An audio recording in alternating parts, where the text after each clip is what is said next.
Good evening and welcome to West Side Gazette and Special Report.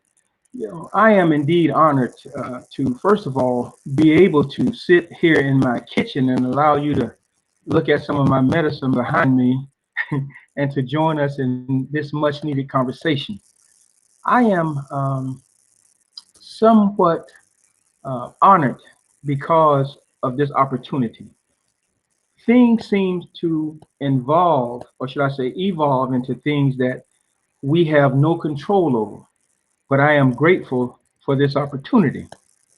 Now, as we begin Pride Month and celebrating the accomplishments and all of the, well, some of the struggles and some of the impediments that people have endured to show strength in overcoming the discrimination, um, the hostilities, and just the pain and suffering of being who they are and dealing with our acceptance, or should I say, the struggle some of us have with accepting those who we consider to be different.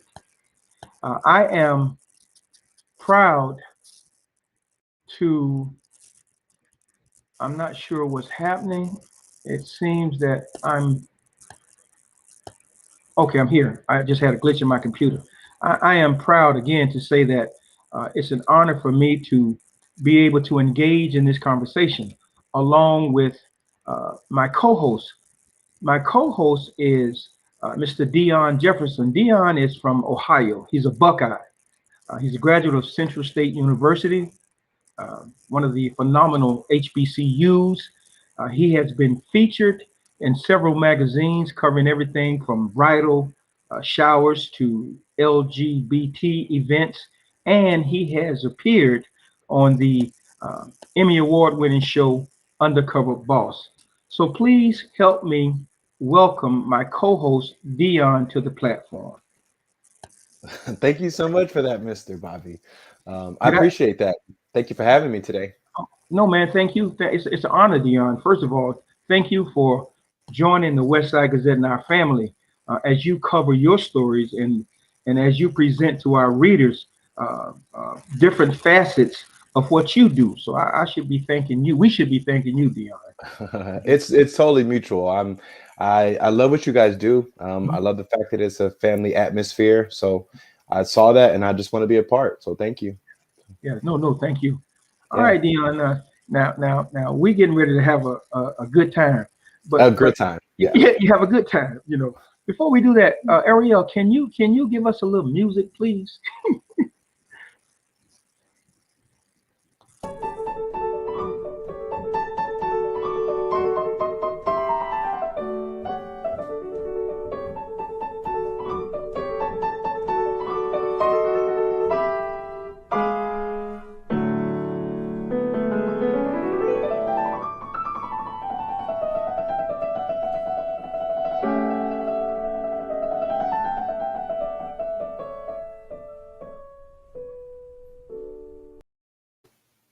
Wow, Dion, what you got to say to that, man? That was pretty awesome. I Mhm. studied classical music in college, and it's something that I still listen to now. But that was serious, Mhm. and I feel sorry for the people that was there in person because I know it was serious in the room. But Mhm. that was none other than our special guest today, just like Mr. Henry just stated. That is Sara Davis Buechner, and she is a classically trained pianist and proud transgender woman. So I guess we're going to welcome her to the show. Oh, please do. Mhm. All right. Well, There she is. wow, what a sweet, kind intro. I am like I'm also in Asia. We always do like this. I am Okay, we honored to go be back. Thank you. here with the two of you and with the spirit of Muhammad Ali, one of my own great heroes. And Okay. yeah, it's just great to chat with you both. And I love you know, what I do for a living, playing and teaching classical music, is so often associated with a certain starchy upper crust kind of existence that I am so happy and delighted when I meet people who understand that it's music, and music is song and dance, and song and dance is supposed to be fun, even when it's Mozart, which is what I was playing in that clip. That's a kind of a fantasy by Wolfgang Mozart. But to all music that I play, whether it's Mozart or Beethoven or Brahms or Gershwin or Philippa Schuyler, one of our great African American pianist composers, or music that I've written myself, some of which is okay and some of which is not, is all expression of the human soul and comes from our gut, and it's supposed to be. We say play music. We don't say work music. It's supposed to be play. So Good. very, very big part of it. Anyway, thank you for getting that. I think I very often have to put on my British accent, you know. and you shouldn't have to. You shouldn't have to. I mean, we're in a relaxed atmosphere and it's cool. Yes, we are. Yeah. I really, Sarah, I started to pull out my tuxedo and just come and dress and say, okay, we're here. No. If I could, Dion, let me say this, if I could.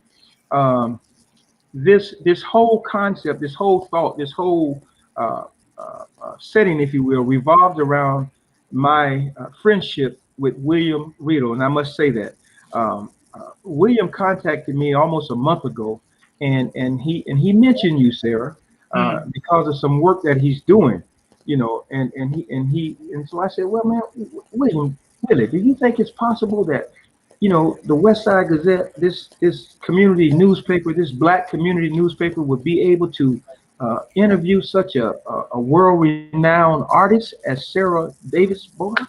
And he said, I don't know, Bobby, let's check. You know, so I like that. So that was then, and here we are now. I immediately called Dion, all right, because Dion is a staunch #1 reporter. So I immediately called him, and I just wanted to bring this thing full circle to how this whole event came to be. And I am grateful to Willie, and so to Dion, and to you, Sarah, for allowing this to happen. And I'm just this is our first. So in doing your first, we might stumble a little bit, but in that stumbling, we'll find our footing. I've never stumbled myself, never once, never. Oh, okay. Okay. Well, Sarah, we do, want to start to get into the interview a little bit.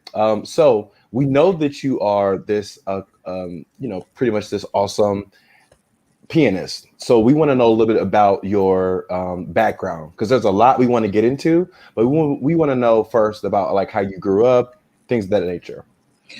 Well, I grew up in Baltimore. I was born in Baltimore in the northwestern suburbs, and I thought we were middle class when I was growing up. Years later, I figured out we were pretty poor, but it seemed okay at the time. But both my brother and I, we grew up in a house where we had a mother who was like, I guess you call them like a tiger mom somehow. She was not allowed to go to college, and she had a lot of blockades in her life. And when I read her eulogy a few years ago, I started it by saying, my mother wanted to be a pitcher for the New York Yankees, and her father told her that women can't play baseball and they shouldn't play baseball, etc. This was the kind of world she'd grown up in. So she really, really hit us hard with bring home the good grades, and she filled the house with reproductions of great artworks, and she snuck us into concerts and she took us to museums. She kind of understood that culture and education was a way to climb up and give yourself opportunities. And just by miracle, I had the greatest piano teacher in the world, an 18-year-old Hungarian woman who had escaped from Budapest in the middle of that Soviet uprising with bullets whizzing over her head. Wow. Can you imagine? I mean, I met some remarkable people in my life just by chance, And I had a natural aptitude for the music, and she taught me a lot, and I studied very, very hard. And then I I ended up going to the Juilliard School in New York when I was 16, and did very well there. And I won a few major piano competitions. I got a big prize in the Tchaikovsky competition in Moscow, and all these kind of things that are sort of like checklists for a classical pianist. You're supposed to do this, Yeah. And in terms of my life, that was all great until I was in my early 30s, and I started to look in the mirror and think about, was I really happy? I mean, I had known my whole life I was female, but in those days, you hit those feelings, you didn't talk about those things, and worst of all, I just didn't know anybody else who was like me. I was in a vacuum, Mm-hmm. I understood this much later in my life after watching this great show that PBS did called Before Stonewall about the gay community in New York in the 1940s and 50s, when you had these elderly people were talking about their life experiences, saying, well, I didn't know there were any other people like me. There was no internet. People didn't write books about this. They lived in a kind of total fear that there was something really wrong with them, and that's why the police were busy bothering them and arresting them. And for me, why I was, I don't know, age 18, I nearly died from stress and ulcers and stuff. I was sent to a Freudian psychotherapist, and some people like me were actually given, electroshock therapy, and terrible stuff was done to transgender people. So fortunately, the internet, came along in the 1990s. I remember getting my first computer and discovered the AOL chat room, and it's like, oh, wow, there, I'm not, and I started to come out, and of course I started to come out, and then I have to say that, if I think about my life story, my first great blessing was the wonderful mother I had who pushed me. She really believed in me, and she pushed me, and she loved me, and she was just great. And the second was the blessing of coming out, and it's almost like I ripped off the mask off my face, and then I saw people all around me still with their masks on and doing the dance. And I mean, I lost one job. I was fired from one job. I couldn't get concerts. Friends, people I thought were friends, didn't call me, and life became very hard. And in my later 30s, I was sort of unemployable. And I moved to the Bronx, and I was almost homeless at one point. And I started, instead of teaching in a big conservatory, I started teaching 5- and 6-year-olds at a little school up in Westchester. And I'm telling you, it was the best thing that ever could have happened to me as a human being, because suddenly I got to see a whole part of America that I was spared. Frankly, I as I said, we didn't grow up rich or anything, but I didn't really have to struggle too hard. I never had to sleep outside or beg or I was talented enough I could get jobs playing in. I played in funerals and weddings and bar mitzvahs or whatever. Whatever. I could always play the piano. But to be suddenly living in a whole new universe where people struggled and people went off to they joined the army because that was upward mobility, and then they died in Iran, and things like this, and then to have the blessing to learn how to teach little kids, which I had never really had to do, and I thought, oh, gee, that's not something I should be doing. My God, I loved it. I've never loved teaching as much as I love teaching those little kids, because kids don't have an agenda. They're just, they're not learning music because they want to be rich or famous or show off or land a spouse who will be impressed or something like that. They're just having fun. Piano. Yeah. It's the first time in my life I had to transmit that to people. Like I remember the one that the kids would come in. I had to learn child psychology. Like a 6-year-old comes in. The worst torture for a 6-year-old is sit at that chair for 30 minutes and pay attention. Are you kidding? Are you kidding? I'd start them off. We go over the lessons, etc. After 10 minutes, they're getting a little fidgety. I'd say, okay, let's run around the piano. I'll chase you. It's good exercise, first of all. I run under the piano. And finally, when I tire them out, you're sitting there going like that. I'd say, okay, let's have a Getz's caramel cream. And maybe you want to play some music. Okay, all right, yeah, whatever. It's like I learned why I was a musician. Why was I playing music? Why was I teaching music? What was I doing with my life? The simple confrontation with looking in the mirror and saying, I can't live my life dishonestly, opened up everything for me. Wow. Absolutely everything. I owe, so, is it difficult being gay? Yes. Is it difficult being lesbian? Yes. Is it difficult being transgender? Yes, absolutely. And it's the greatest blessing imaginable to be yourself. And the flip side of that, I would say, is that then when I took off my own mask and I felt like I could see how many people never got there. I'm not talking about people who are challenged with things they're hiding. I'm just talking about people who go through life playing the games and saying the right things and doing what they're expected to do, who just never take the time to say, who am I? What do I really want to do? And what's integrity to me? And we all pay the price, because I don't want to name names, but, we've certainly suffered at the hands of leaders who are, my God, ghastly role models. Yes, is one way I would put that, so. Okay. Anyway, so that's okay. There's my life in 10 minutes. What else you want?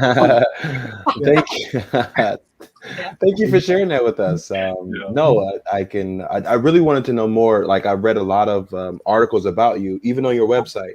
But a lot of it, I wanted to kind of know more about how you started, which is a great segue into your 30s, which is kind of when the party really got started. Your 30s is, when you started to come out and, you had the surgery and started to take the hormones. I have a question for you. When you were at that time where you were pretty much unemployable and you were going through what you were going through, because I've been unemployed before, so I know exactly what you were going through, or I can have an idea. I always say that they tell you to go to college, they tell you to get your degree, they teach you what to do. You go to conferences and seminars and how to dress professional, so on and so forth, but they never really tell you how to navigate and how to work your way when you are unemployed and you still have the experience. So what exactly, I know that you originally started to teach, but what were you doing? Like, what kind of jobs were you doing? Because you had to make, put food on your table. So what were you doing? Well, I was living on some savings, that's for sure. But I was giving some private lessons, and I was playing. At that time, I was playing a lot for Mark Mars Dance Company. Like, some of the dancers would call me up, and I would do some dance gigs with them. And I was doing, freelance musicians in New York do things like they play weddings, they play funerals, private parties, all this kind of stuff. It's so long ago, I can't totally remember all of it now. But the teaching job was the main thing. I realized I was in kind of a bad shape there. And when I went up to see the lady who ran the school up there in Westchester, she was like, she knew who I was. She was astonished. She said, "What do you want to teach here for?" And I said, "Well, I need a job." And she really couldn't believe it. She said, and at that time, I think I had applied to 20, 25 different colleges, universities. Didn't get an answer. Nobody answered me. It's like you find out what it's like to be blacklisted. Yeah. And it was mostly because it's something that people hadn't seen before. They hadn't experienced it. They didn't know. And people love to think that, these prejudiced people, these racist people, these bigoted people, that's somebody else. That's not me, But when push comes to shove, action speaks louder than words, right? Yep. What's the actions that people do? So, basically, it was a kind of a dire situation until I did get one answer, and that was from Canada. I became employed by the University of British Columbia in 2003, so I moved to Canada. And at that time, I was involved with the woman who's my spouse now. Her name is Kyoko. She was living in Japan. And we didn't have much future in our relationship because she couldn't, she couldn't get married to me in the United States at that time, but she could in Canada.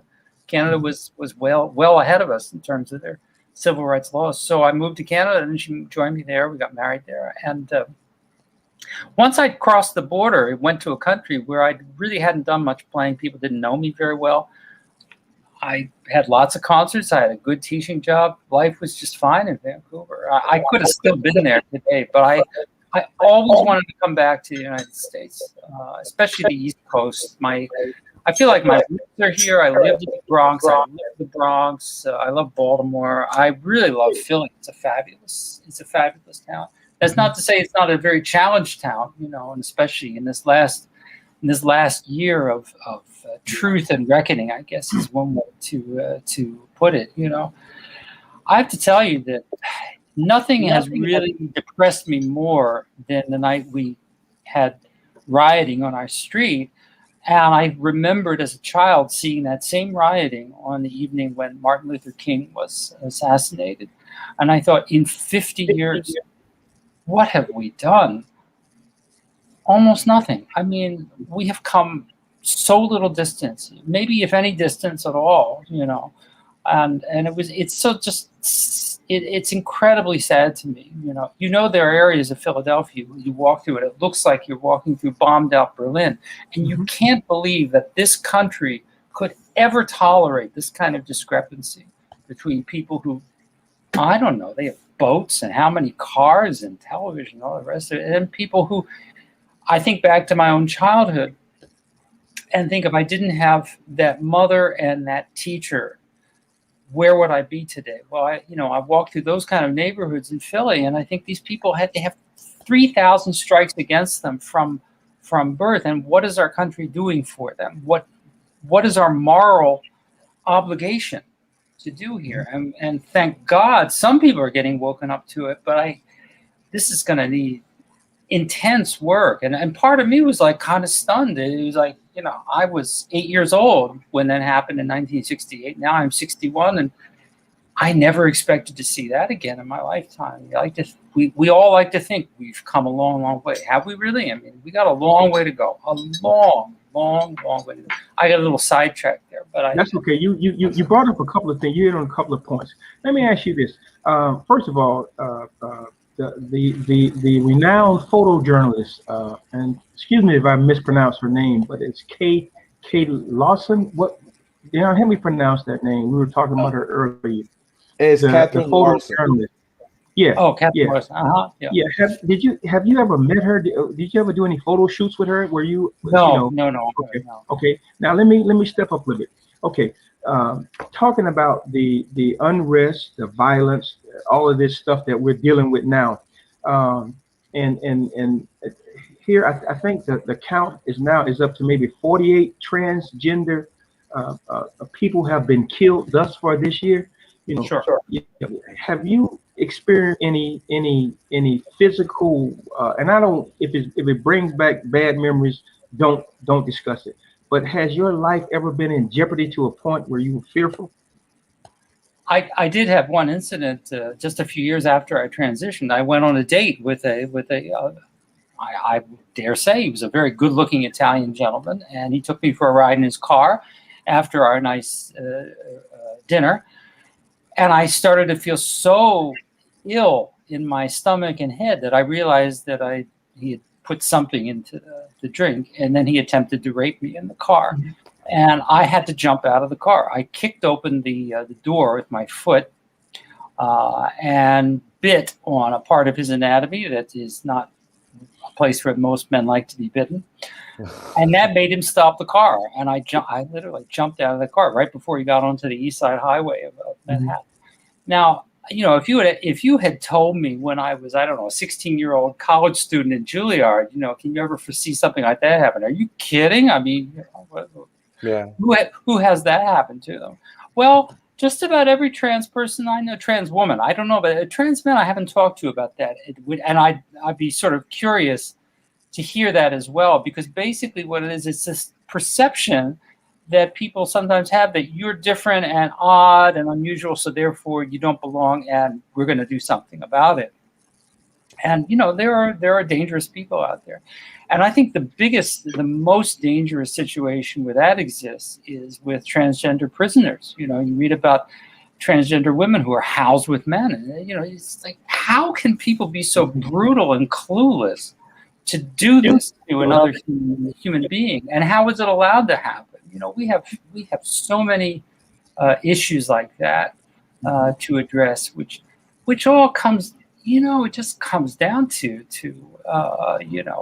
are we truly a democracy that wants to ensure equality and equal opportunity for all of our citizens, whatever their religion, their race, the color of their skin, who they choose to love, how they feel their bodies are, what pronouns they want to use. I mean, is it really such a difficult thing? I find it really odd when people, straight friends of mine, will say to me, I don't understand all this pronoun stuff. And it's sort of like, well, if somebody wants to be called they, is that really a hardship for you? Really? Is that tough? Yeah, exactly. Like one syllable, it's they. Exactly. You did it, But you sometimes have to point it out to people, Yeah, it's not a big deal at all. No, but statistics, now young Black males, if I'm not mistaken, the statistics saying that Black males are leading the suicide rate, and one of the causes is accepting, if you will, or being accepted because of their sexual differences. What would you say to a young person who's struggling with that issue, Sarah? Wow, you've asked the hardest questions I've ever been asked in an interview, because boy, that is a real tough one. I mean, on the one thing, it's easy to say, in a sense, as a teacher, and I say this to musicians who are worried about their future, I tell them to concentrate on the beauty of their art form and think long term. In the long term, if you aspire and you truly put in the work, you can achieve your goals. They may be different goals than you're particularly originally setting out to get to, but sometimes, and I don't mean to pull spirit into this, sometimes God will take you where you didn't really expect to go. You can bring him in. You can bring him in. Please do. He's here already. So just come on. Where 2 or 3 are gathered, it's 2 or 3 here. There you are. Yeah, exactly. So, I mean, I say that to people and I think to myself, when I was like 13 and 14 years old, and really, I mean, high school, really struggling, because I knew I was female, and I had so many female friends, and I envied them, and I wanted to, it was like there's some club and you can't get into that club. And it's very, very frustrating kind of feeling. But where I found my best relief was my dad would take me to the Baltimore Symphony concerts on Wednesday night, and you could sit there in the balcony and just get washed over by this incredible sound. And I realized years later, that was my "it gets better" kind of message for me. It's like that was just telling me, look at all those people on the stage making that happen. I can be making that happen, and that's really beautiful and wonderful. It just sort of gave me an ideal, something to shoot for. But I think for young people really struggling with the family and everything, you have to assure them that there is a better future, first of all. But second of all, you have to be very practical. You have to get them to an LGBTQ center where hormones are administered, or counseling is available, or friends are there. And I do this from time to time. People email me out of the blue, with questions. How did you, where did you, blah, blah, blah. And of course, it's not usually people in big cities. It's people growing up in small towns, And if you're growing up in Tuscaloosa, and I've certainly played concerts in small towns, particularly in the South, in the Midwest, places like this, where trans people or GLBT folks sometimes come backstage after a concert, and I can see a little bit of the actual fear or terror in their eyes, and I realize they're living in a place where it's really dangerous for them. And we have to know this about our country. I don't think it's anything unpatriotic whatsoever in saying we've got so much work to do. We've got a long road to hoe. We have so many things we have to do a hell of a lot better in this country. Of course we do. What's unpatriotic about saying that? It's easy to say we're great. That's. I digress. There's a lot. I got a little bit. I think of it this way. I moved to Canada just in time to miss Barack and Michelle, but I returned in time for the election of Donald Trump. So there's a part of me. Timing in life and music is everything, right? That's why you're good at playing the piano, not fortune teller. Not Mhm. Mhm. Mhm. not good at fortune telling. No, Yes. absolutely not. Yeah. So Mhm. you brought up a lot of really, really, really good points. When it comes to classical music, you talk about kind of how, the state of classical music is. And you also mentioned that there were not a lot of people like yourself in the genre.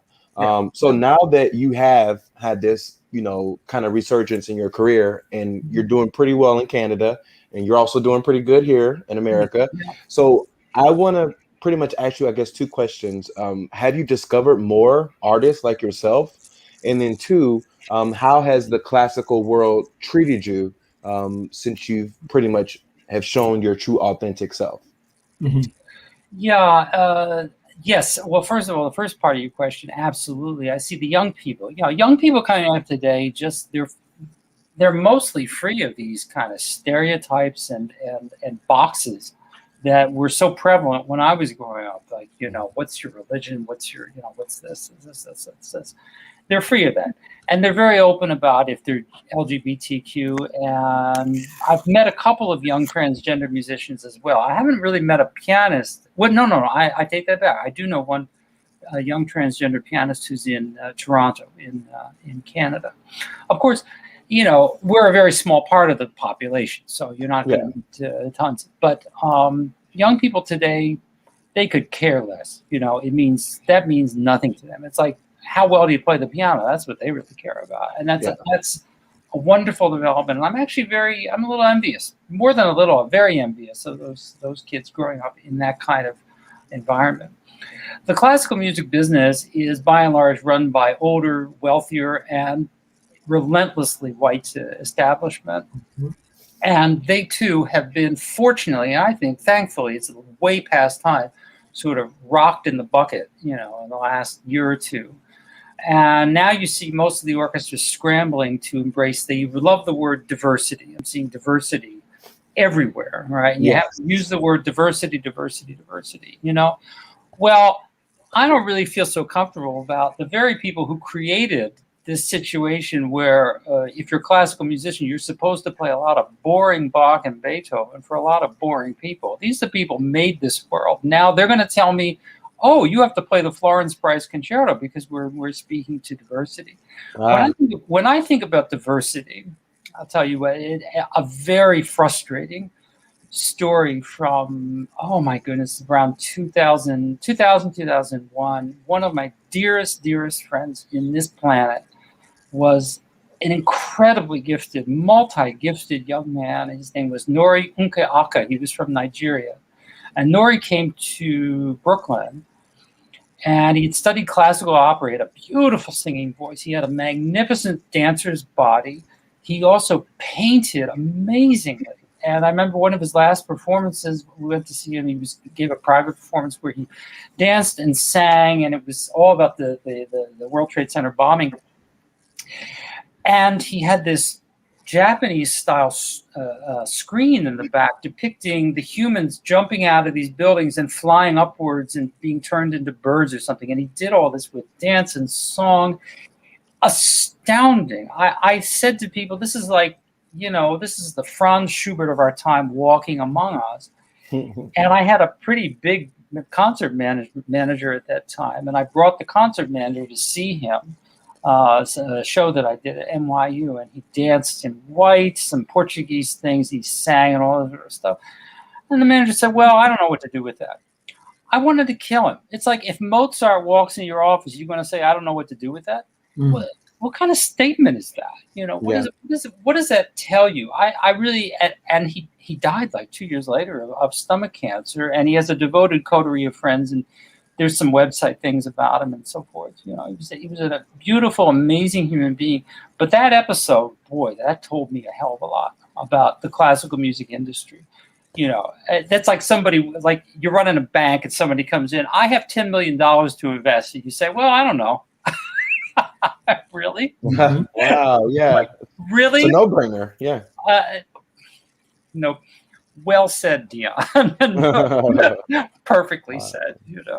So anyway, having said that, I mean, that manager, he's still in business. He doesn't represent me anymore, thankfully. But those kind of people telling me about diversity. I you know, you should have been there and done that 30, 40, 50, 60, 70 years ago. You know, Same. I feel the same way. Well spoken. I'm glad to hear you say that, because Well spoken. I don't embrace it. I'm not like really happy to see that. I mean, okay, it's better than not, you know. Right.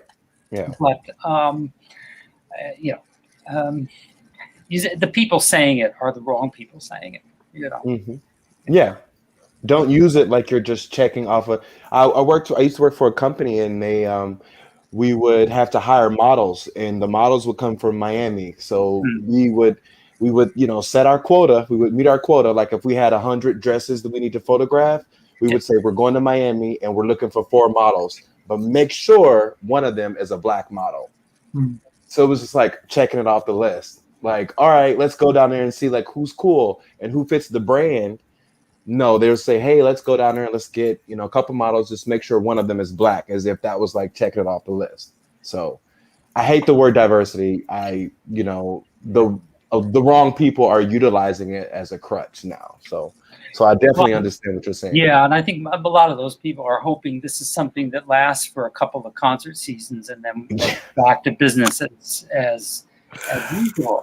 But I have a lot of good faith in young people. I don't think young people are going to sit around and abide that. I mean, the time is over for lip service. I think it is. And maybe some of these older folks think so, but I don't see us going back to that old thing. I mean,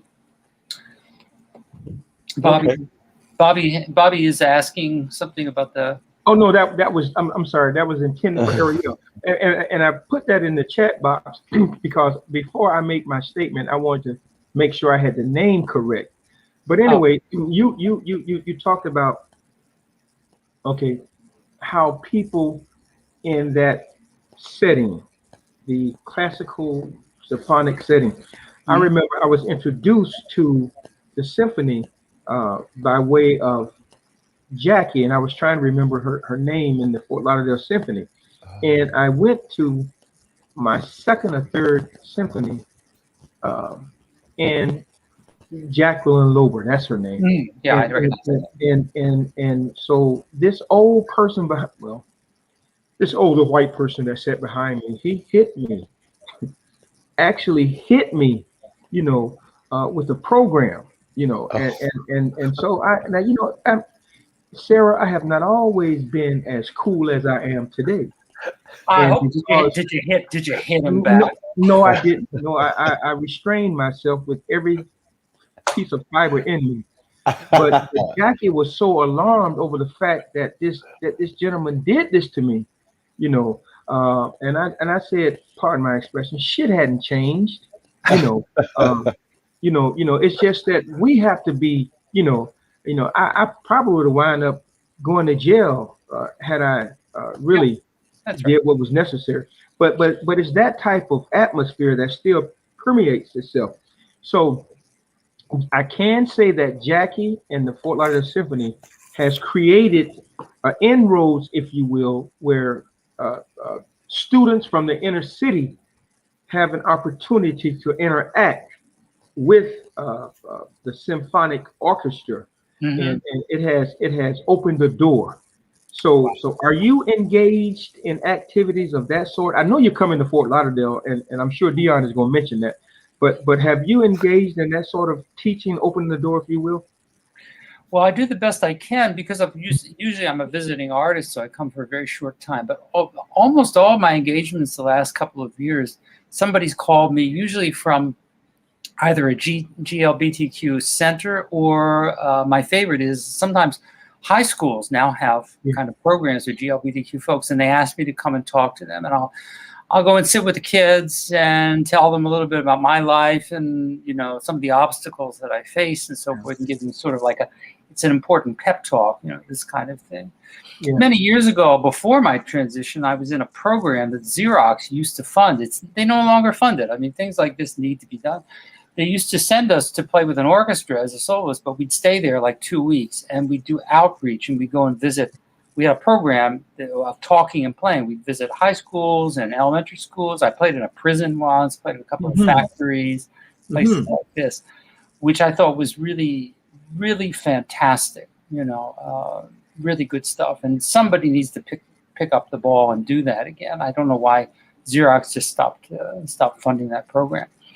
But that was something that I did early, and it was earlier in my 20s that really convinced me that, since we really don't depend on our public schools to give us a lot of great education in terms of art and music and dance and these kind of things, that it's people like myself or people in the orchestras and so forth have to become part of the community. They have to go into the schools, meet kids one-on-one, give them instruments, let them have some really close up contact with this music, so they don't grow up with this sense that, well, that music is for somebody else. And that's the biggest problem classical music has. It's like, oh, that's for somebody else. Same, yeah. It's not. It's supposed to be for everybody. And if you dialed up Mozart or Schubert from the grave, let me tell you, they did not live in happy times or circumstances. And they didn't write that music for kings and queens. They wrote it for their friends and their kids and stuff like that. Yeah. So that I want to tell, I hear these stories. I just don't even know quite how to react to that. Yeah. I guess well, I'm going to tell two personal stories since I got your ear and you're nodding yes to all the nice stories I have to tell you. Yep. When I was about 8 years old, we went to my piano lesson, and by that time I was studying with a man named Reynaldo Reyes. He was a Filipino pianist who had settled in Baltimore. And Reynaldo was, I would describe, he was certainly an Asian. He was an Asian man, but he had, as with many Indonesians or Malaysians and so forth, he was I would say caramel skinned is how I might describe him. And he was such a delightful person. He spoke 8, 9, 10 languages. He was brilliant. He was funny. He would get on the floor to demonstrate how a cat walks and tell me to do that in music. It's like he was like a dancer. Amazing, an amazing human being. And we came to my lesson. He looked and he asked my mother. He said, "I have to ask you a question." Because I went down to South Carolina to play this recital on the weekend, and I was driving back, and I had to stop for gas, and I went around the back to use the bathroom. He said, and I saw 2 doors. And he said, and then I looked at my hand, and I don't know where to go. My mother's face, I could give that man a Nobel Prize for that story, which I'll never forget, and how that my mother grew about 20 years with that story. It gave her a lot of food for thought. What happens when somebody looks you right in the face and says, "Who are you?" I mean, what? It's just you can't even make a commentary. I would say another commentary that startled me at the time was I got to place the year correctly. It's about Malcolm X of all people. He was assassinated in 1964, 63. 64. So, 25 years later, so 84, I guess it was like 88 or 89. I had a dear friend, she's daughter of some great friends of mine in Switzerland, of all places. She was writing cultural articles for the Zurich newspaper. And I was like her go-to person for inspiration. I took her to a Yankees game. I took her to, I don't know, walking over the Brooklyn Bridge. I'm supposed to show her the town, So I saw this article and I said, we have to see this. This is a really, really important event. It was Betty Shabazz was speaking at Abyssinian Baptist on the 25th anniversary. Wow. I wasn't going to miss that. I had immersed myself in Malcolm. I find that man mesmerizing, and he's. I should admit that I have a Trotsky and Lenin bent to my life also. That's awesome. But I really venerate this man, and I'm not the only one, by the way. The great Austrian pianist Paul Badura Skoda said to me over dinner in his home in Vienna one night with this elegant Austrian accent. He says, "And why do you Americans not venerate your own saints?" And I, what are you talking about? And he sort of pointed to his bookshelf. This man had a massive library, rooms full of books. 2 shelves completely devoted to the writings and speeches of Martin Luther King. And he said, and he was pointing out to Europeans, they look at us and think, what's the matter with you people? It's kind of nutty. Anyway, I'm digressing. I digress with my. That's so cool, though. But I took, her name was Iren. I took Iren up to Abyssinian Baptist that night, and we sat and we heard her speak. We heard people. I mean, it was unforgettable what we heard said about this man, the readings of his man, and so forth. I could count less than 5 white faces in that audience. I was ashamed and embarrassed. This was one of the greatest Americans who ever lived. And I was sort of horrified about that. My God, so the understanding of history that we are, I would say us young white kids were taught. I don't know if it's still being taught about the whole settling of this country, about the Afro-Cuban culture that we know so little about. What about the French influence in the South, the Spanish influence in our lives? So many of the greatest stories that make this country what it is and what we still dream it can be are yet kind of confined. Well, that's not your story. You don't have to worry about that. That's for somebody else. That's, this compartmentalization is bad for everyone, everything, for our future. I fear all this kind of stuff, So, Sarah, you have a lot of building blocks that you stand on when it comes to activism. You mentioned some historical points as it pertains to Black folks. You said Abyssinian Baptist Church. You also mentioned Malcolm X. So and then you mentioned one of your teachers that taught you. So all of this dirt in the pot that makes your flower bloom, you have embraced that. So can I use that line, Bobby? That's a great. Yeah, please all do. the dirt Please in do. my pot. That's right. That's right. Please use it. One thing that I noticed about a lot of your playing, when you did that Met song, that what we take me out to the ball game, right? When you played that and slapped the piano, I said, "Oh my goodness!" Supposed to crack the bat, right? Yeah, exactly. So your entire life has been filled with all of those emotions. How in the world are you able to handle all of that, Sarah? How do you handle that? Mm-hmm. You were very sweet to say that. I'm going to credit this teacher that I mentioned, Ronaldo Reyes, again. Because when I was brought to him, I would guess I was about 8 years old. I started studying with him, and he raised me from early piano playing to Juilliard. He taught me all those years, and as I mentioned, he spoke all these languages. In the middle of my lesson, the phone would ring, and you had no idea what language he was going to speak when he started talking into that phone. And this was like, I would go to that piano lesson, and that room was like international central. It was like vivid and alive. And he'd talk about sports. He was a baseball fan. We talked about baseball a lot, and poetry and music and art and stickball, or God knows what, anything could come up. And then outside of that room, there I was living in northwest suburbs of Baltimore, where it was like an episode of Leave It to Beaver, Mrs. Cleaver down the street has a nice manicured lawn, and she's got a dog and 2 little kids, right? Mm-hmm. And what a contrast between the world that I could see music, and my mother felt this too, the music, the culture, the understanding, the reaching out to. And what Ronaldo told us of his travels in South America, of his concerts in Europe, and especially about Asia. When he talked about going to Japan, the Philippines, Taiwan, all these places, I got hungry. I wanted to go. You want to see this? Like, what's going on there? Man, that's amazing. I mean, who doesn't want? Who honestly, I don't think that's extraordinary. I think that is very natural for human beings. Unfortunately, so many of us already, by the time we're 6, 7, 8 years old, in first grade, I mean, you can hear the way kids talk, how they parrot what their parents tell them. That it's like, bam, that's it. No, you don't do that. You don't do that. same like I was sent home one day. I guess I forgot. That's a good story. About 9 years old, my grandma sewed me a Mozart shirt. It had all these frills and stuff.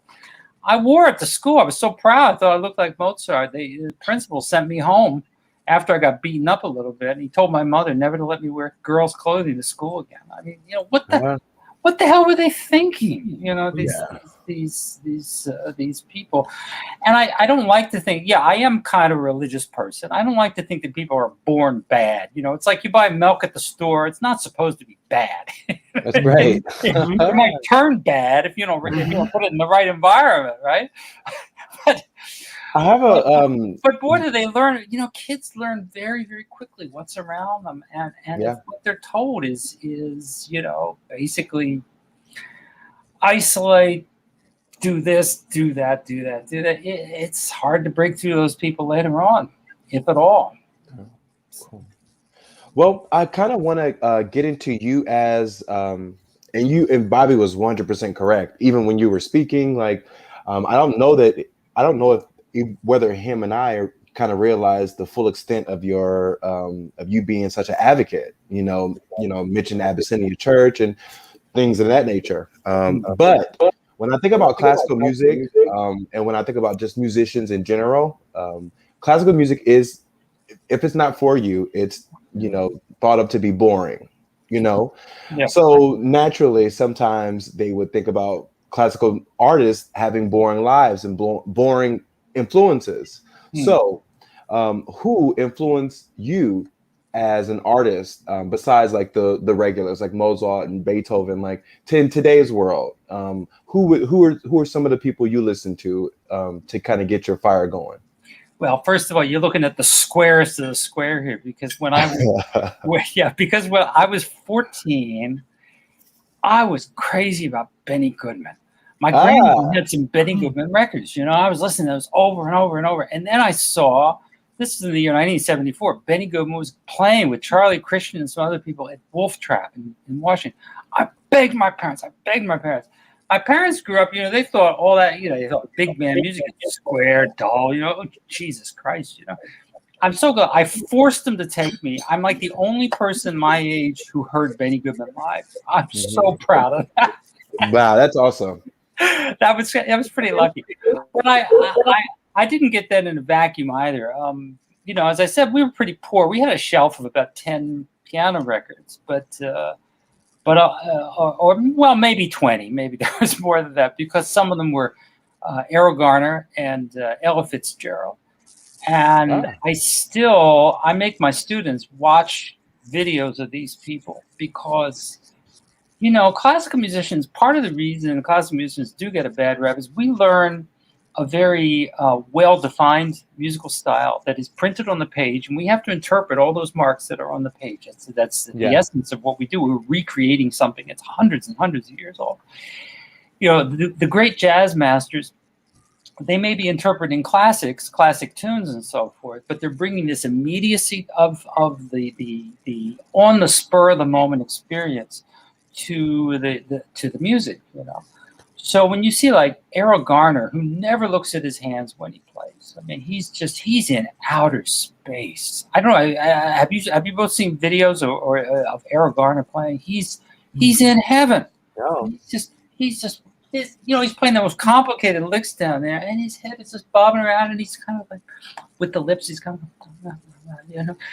First of all, it's the essence of cool, but second of all, you just and the same with Ella. When I see Ella, who could not read a note of music, apparently, I couldn't believe it, because she sings more on pitch than most opera singers that I know. Yeah, she's totally immersed. You know, she both these people take you to a place in music where it's beyond the normal. It's in some separate paradise that you want to go to, and you hope you never come back from. You know, I have a small list of classical musicians who I feel either did that or do that. You know, but I feel like I recognize that in any kind of music, and I think anybody can. I mean, I've seen gagaku groups in Japan playing for the Kabuki theater. I'm just transported. This stuff is amazing. You know, they get into that rhythm, and it's like meditative and transfixing. It's just incredible, you know. Yep. And you know, or you hear this Indonesian gamelan stuff, you just, you know, when people get into the zone, but it's really hard to get into the zone. That's what makes it great. It's the hard that makes it great. I wish that was an original quote. It's not. It's Tom Hanks in A League of Their Own says that. That's right. I think it's Rosie O'Donnell. She says something like, "It's so hard." And he says, "It's so," and he's between swigs of the alcohol, right? He says, "It's so hard that makes it great." Good movie. Yeah. You have, of course, we were introduced to you because you have a concert coming up here, a performance on June the 26th and 27th at the Venetian Art Society in Fort Lauderdale. So if you want to tell all the viewers out there, what can we expect from that performance? Well, you know, it's really funny. One of my assignments today is to finalize the specific program. And thanks to my talking to you two guys. Oh, blame it on us now, right? Blame it on us. Yeah, I am going to blame it on you. Thanks to you guys, I was debating whether to put some of my own music on the show, and I'm going to do it now. I'm absolutely going to do it. I wrote a lot of music when I was living in the Bronx, and I had this one set I'm particularly proud of. It's called it's actually I forgot the name because it's in Spanish. My Spanish is not so good. It's called Escenas de Calle, the street scenes. I used to call it street scenes in English, but I translate it because it's got Dominican stuff in it and some Cubano rhythms and stuff. I'm gonna put that in there. Why not? It's Florida, right? I mean, yeah. Come on. Of course. Bailando merengue. Sí. Hey. There you go. But anyway, I am going to start with some Mozart and play probably some Chopin. But then we get into the. They asked me to play Rhapsody in Blue by Gershwin, so we're gonna wrap up with the classic Gershwin. But I'm gonna play my own music, and there's another piece I recently learned. It's called Aragon by a great Spanish composer named Federico Longas, and I like saying his name and the name of that piece so much. I gotta play that, you know. Okay. So that's kind of. I love the classics, yes, the old classics, but I love Spanish music. Right behind me, you see the flamenco dancer there. That's painting. Oh yeah, I do. I love this thing. I love flamenco music, anything inspired by that, and I love Latino rhythms particularly. I love the Puerto Rican and Cuban music. So some of that is in my own stuff. So that's what we'll have. We'll have a mix of old and new, something barred, something blue. Whatever the stupid old statement goes, something like that. And thanks to you guys, a little touch of the Bronx there for you. Okay. There you go. Please, definitely. You know, I'm enjoying this. I really am. Well, me too, Bobby. This is like the most fun interview I ever had in my life. This is great. Dion, I think we did it. I think so. Is there any future plans, like, you know, after the performance? I know you have a couple dates. I saw a couple dates on your website that you have coming up. I think your next one after this performance in June, you have the next one's in July. So what do you have after your, you know, after this tour is over with? Like, what do you have coming up? Do you plan on doing more advocacy work, or go back into writing or composing? So what's next for you? I certainly do. I'm actually working. I just started working on a kind of a theater piece that I'm going to do in New York in December. And it's a mix of me playing and talking about my life as coming out as transgender. So, wow, that's awesome. Yeah, I think it's something unique that I can do that probably very few people could do. So I'm looking forward to presenting that. We just found a space the other day, and we're making big plans. So a lot of my focus will be on that. But this last year and a half, I had very few concerts, just a few things. But the calendar's filling up a lot this year. So I'll be traveling a lot. And I have some other things coming up in Florida. I think there's an orchestra in Pensacola where I'm playing a few months afterwards. So you'll see me down there again. So I'm very, very, very looking forward to being down there. And yeah, we're definitely happy to have you. I believe I'm going to be at the concert, so I am looking forward to enjoying. Well, I want to steal your glasses. I used in high school. I had a pair that was not too different from that. They were a little smaller, but they were the dark circle because I like Leon Trotsky's glasses. Oh, okay. Yeah. Yeah, no, I got these recently from Zelo. So Zelo. and I was so scared to get prescriptions online. I'm old school in that regard. I have did it work out? bifocals. Yeah. These are progressive bifocals, so Oh, so I'm like, I don't think I should be doing that, but I ordered it. They came in. They were extremely inexpensive, and so I said, "Let's go for it." So thank you for that. you're too young for that. You're only 29. I am not 29, but thanks, Sarah. Mhm. You're so sweet. There we go. Well, thank you both so much. What an enjoyable time I had, and I really appreciate here again. I'll end with my Kafka. I appreciate all of your time Yeah. and kind words on my behalf. I mean, it's much too nice of you, but very, very, and please keep up all of your own advocacy efforts, and you're spreading the good messages and really important stuff. We got a lot of work to do. Yes. Yes, we do. And a couple of things, and then I'll let Dion close us out. I remember when I was younger, we visited Canada, Montreal, and it was in Canada where, and people when I say this, people think I'm crazy, but that old child song, Jesus loves the little children, red and yellow, black and white. I promise you, uh, in Montreal, I saw every color of what a human could be in Montreal. And then we It's a great came thing. down to Vancouver over the Bouchard Gardens.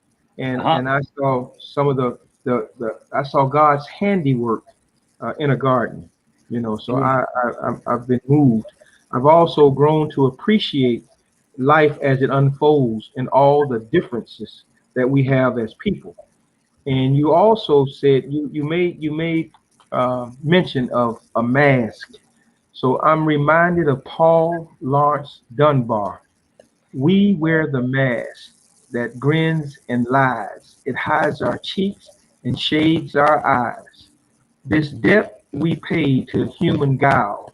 With torn and bleeding hearts we smile, and our mouth with myriad subtleties.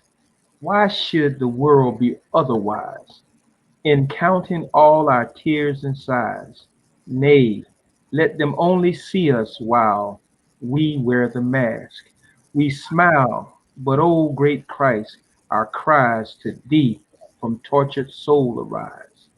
We sing, but oh, the clay is vile beneath our feet and long the mile.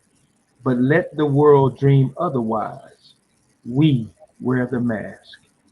So, Wow. What a knockout of a mhm, poem. Goodness, I'm glad I didn't know this poem by mhm. Paul Lawrence Dunbar. Paul Lawrence Wow. Dunbar. We What's wear the what's the mask. name of the poem? Is it We wear the We Wear mask. the Mask? Oh, I'm Yeah. gonna look that up right away. Oh my Yeah. goodness. Mhm. Yeah. Watch So out! Watch out! Watch out!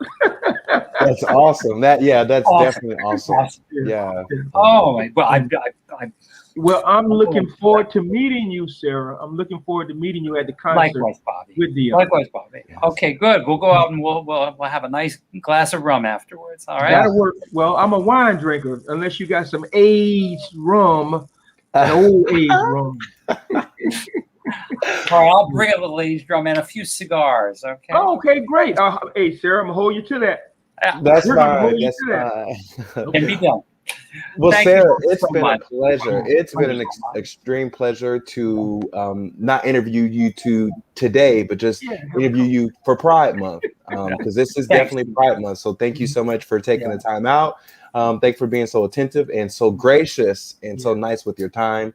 And we look forward to meeting you at the concert. Good luck and best of luck to everything in your future endeavors. Yes. Okay, Yes. thanks, Dion. Thanks so much. Thanks, Bobby. You All too right. take care. All right. Yes. All the best.